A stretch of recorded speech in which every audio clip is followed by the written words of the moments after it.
BJP के पूर्व विधायक संजय प्रताप जायसवाल का सीएम को लिखा एक पत्र अब तेजी से सोशल मीडिया पर वायरल हो रहा है।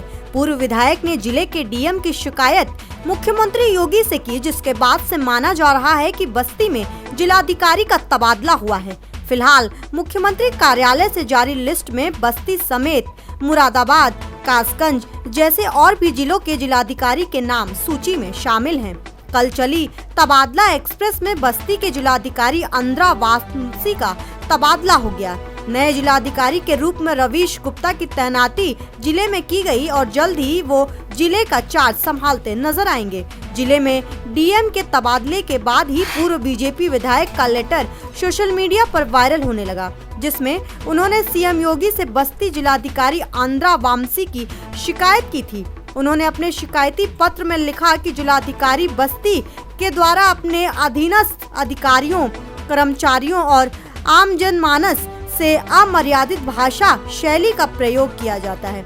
कुछ महीने पहले जिलाधिकारी द्वारा जनपद के समस्त डॉक्टरों की मीटिंग में डॉक्टरों से अमर्यादित भाषा शैली का प्रयोग किया गया, जो कि इनके अधिकार क्षेत्र एवं नियमावली में नहीं है। जिलाधिकारी द्वारा डीएसओ बस्ती को अपने कार्यालय में बुलाकर अमर्यादित भाषा शैली का प्रयोग किया गया, जिसके बाद लगभग 6 महीने बीत जाने के बाद अभी तक डीएसओ द्वारा अपना पद भार ग्रहण नहीं किया गया है। लोकसभा चुनाव के पहले इनके द्वारा जनपद के समस्त तहसीलों में तैनात उप जिलाधिकारियों को निर्देशित कर जमीन संबंधित लंबित वादों का एक तरफा फैसला कराया गया, जिससे जनता में काफी आक्रोश है।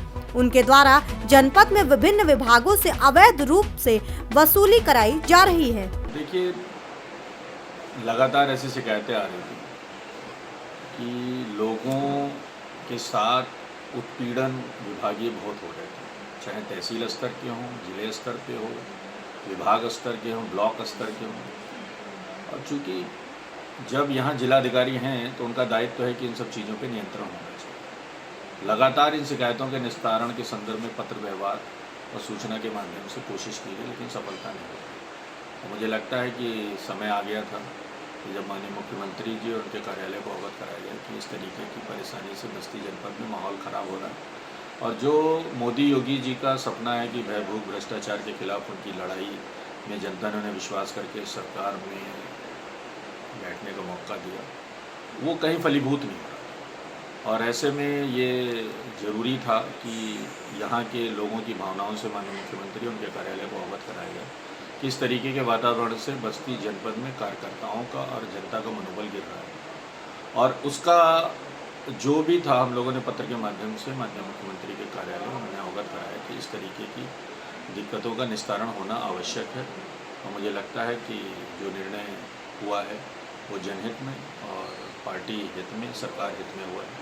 क्योंकि ऐसे अधिकारियों को ये ज़रूर संदेश जाना चाहिए कि सरकार जनता के साथ है, ना कि भ्रष्टाचार और उसमें अमर्यादित असंसदीय व्यवहार करने वाले जनता के साथ, अधिकारियों के साथ। डॉक्टरों के साथ भी डीएम का एक मामला बहुत ज़्यादा वायरल हुआ था, इसमें सामूहिक इस्तीफा दिया गया था। जी, इस संदर्भ को भी हमने उस विषय में रखा था कि डॉक्टरों के साथ, उनके सक्षम समकक्ष अधिकारियों के साथ दुर्व्यवहार की शिकायतें लगातार आ रही हैं, जबकि ये जो नियमावली है अधिकारियों की, उसमें कहीं भी नए अधिकार नहीं प्राप्त है कि इस तरीके से वो उनके साथ बर्ताव कर सके और इस तरीके का वातावरण ख़राब कर सके। एक सबसे बड़ा मामला जो देखने को मिला, राजस्व का जो मामला था, अपने तमाम एसडीएम्स को इन्होंने एक पक्षीय सुन करके, हाँ, ये बहुत बड़ा एक बर्डन है। और इसी की वजह से देखिए, वकील साहबों ने भी आंदोलन किए थे कि आप बिना दोनों पक्ष को सुने एक पक्षीय निर्णय, लगातार ये मुझे लग रहा है 1 महीने तक आंदोलन चला होगा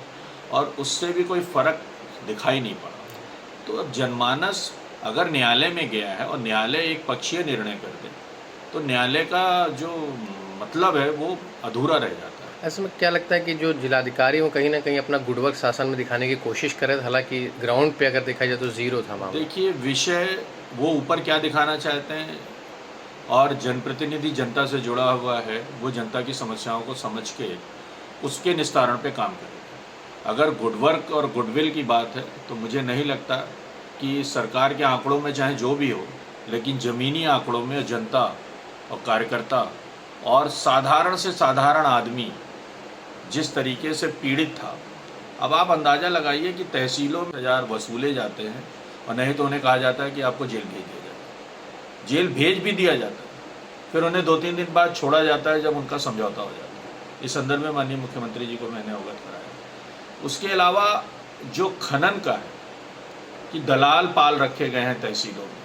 वो उन्हें फ़ोन करते हैं, अधिकारी पहुंचते हैं, अगर समझौता हो गया तो ठीक है, नहीं तो कार्रवाई होगी, चालान होगा। इस तरीके का वातावरण सृजित हो रहा है।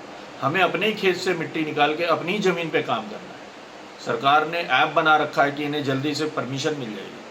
ऐप की वर्किंग पोजीशन में अधिकारी जनता को गुमराह कर देते हैं और इस तरीके से फिर जनता कहीं ना कहीं उन लोगों पे निर्भर रहती है, चाहे जो मिट्टी ढोने वाले ट्रैक्टर वाले या लोडर वाले, उनको असुविधा होती है, उससे दिक्कत होती है। इन सब चीज़ों को माननीय मुख्यमंत्री जी को हम लोगों ने अवगत कराया, उनके कार्यालय को अवगत कराया कि ये सब रुकना चाहिए, क्योंकि इससे जनता में आक्रोश बढ़ रहा है।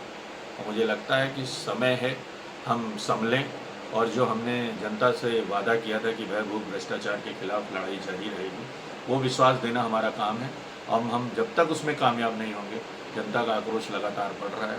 तहसीलों में, ब्लॉकों में, अस्पतालों में, थानों में बुरी गति है। जनता एकदम बुरी तरह त्रस्त है इनसे और सरकार के अधिकारी एकदम मस्त हैं। उन्हें लगता है कि यहाँ नेताओं की कोई चलती नहीं है और ना चलने का नतीजा ये है कि अधिकारी निरंकुश हैं और उसका फ़ायदा सीधे अधिकारियों को मिल रहा है और जनता त्रस्त हो रही है। यही हमारा स्टार डिजर्ट। डन बेटा। बाय द वे, ये देख, तुम्हें शादी के बाद देने वाली थी, पर अभी सही है। It's really beautiful aunty. और ये रिसेप्शन पे। आंटी मैं अभी ट्राई करके आऊँ? क्या हुआ बेटा, कुछ भूल गई? हाँ, आपको थैंक यू कहना माँ।